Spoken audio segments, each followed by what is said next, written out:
enough about climate change. It is time for decision now. Coping with loss. What does that mean? Climate has always determined how we live, and when it changed in the past, we adapted. So, what's new about adapting the climate change today?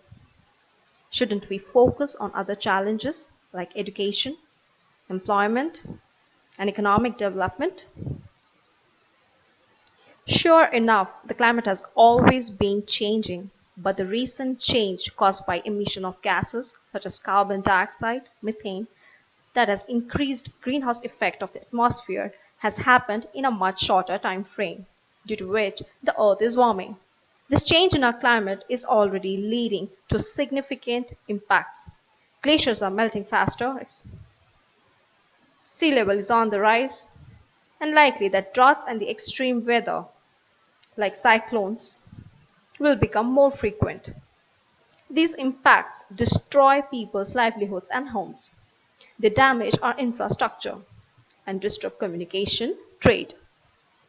Moreover, climate change is endangering developmental successes.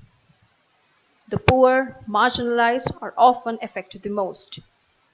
Okay, climate change is evidently taking place.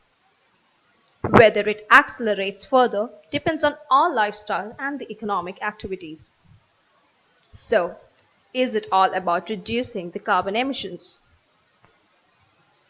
Well, even if we were to stop emissions instantly, the world would not stop warming immediately due to the amount of gases we have already emitted. That's why we must do both reduce greenhouse gas emissions and adapt to climate change. But how? How exactly can we adapt?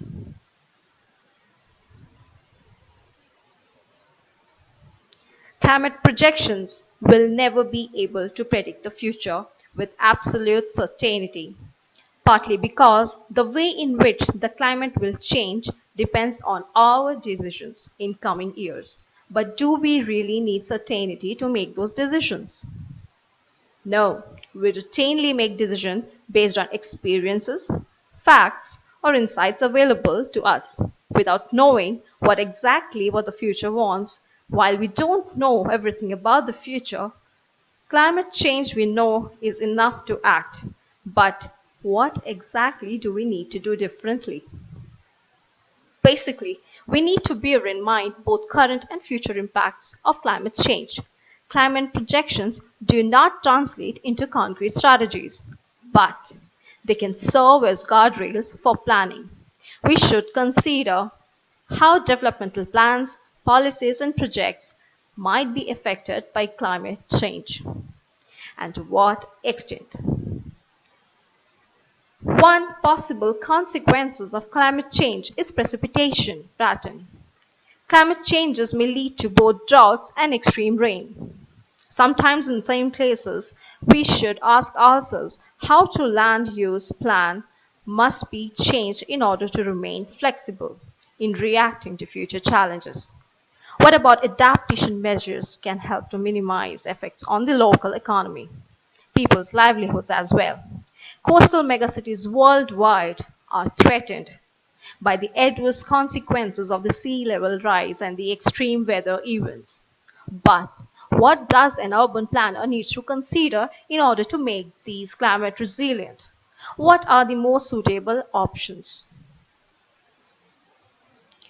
Like urgency, cost, and political and social acceptance can help to prioritize adaptations options such as flood preparedness measures improvement of drainage systems, wetland restoration, and coastal management adaptation is in learning. We all need to continuously improve our adaptation strategies and making climate change adaptation a topic at all the levels. There are many resources available that can support these activities, such as online information platforms like ICURAS. We need to reduce greenhouse gases and adapt to the impact of climate change. We must start acting today, together, involve the decision makers, increase understanding about the climate change, create awareness about the need for society to adopt the steps preparing for possible things to come, which is much better than burying the impacts of the climate change. We know enough. Let's adapt.